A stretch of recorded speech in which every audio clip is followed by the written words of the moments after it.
Failing our children tonight as Fox 17 News continues to press for answers about what could have been done to prevent the death of that little girl, Ariel Rose. The toddler died at a housing facility in town from fentanyl toxicity. She's been on our radar since we spotted her living in the Brookmeade Park homeless camp months before she died.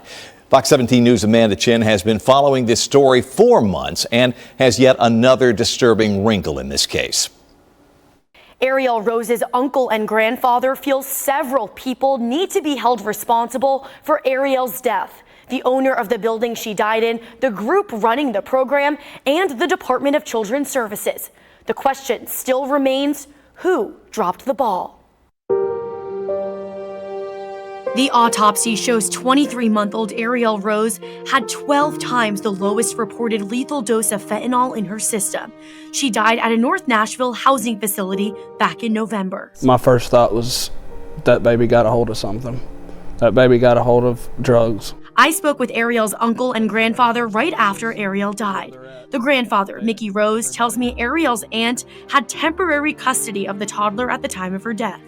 When did she decide to take Ariel to that address again? The day before she died. Gotcha. Do you know why she took her there? She said that she couldn't handle it. The Department of Children's Services says when a court grants temporary custody to another person, DCS is no longer responsible for that child. But Mickey tells me Ariel's aunt had her kids taken away several years ago and questions why the judge granted her custody. It was just too much for her, and she had asked for support from my mother. So you know I'm going to tell DCS that kid's here, right? So who failed Ariel, and is it common practice to award custody to a family member whose kids were previously taken away? The Department of Children's Services says courts award custody, not DCS. Every case is worked on its own facts, where DCS conducts background checks and home visits. Due to state and federal law, DCS cannot provide detailed information regarding specific cases the department investigates.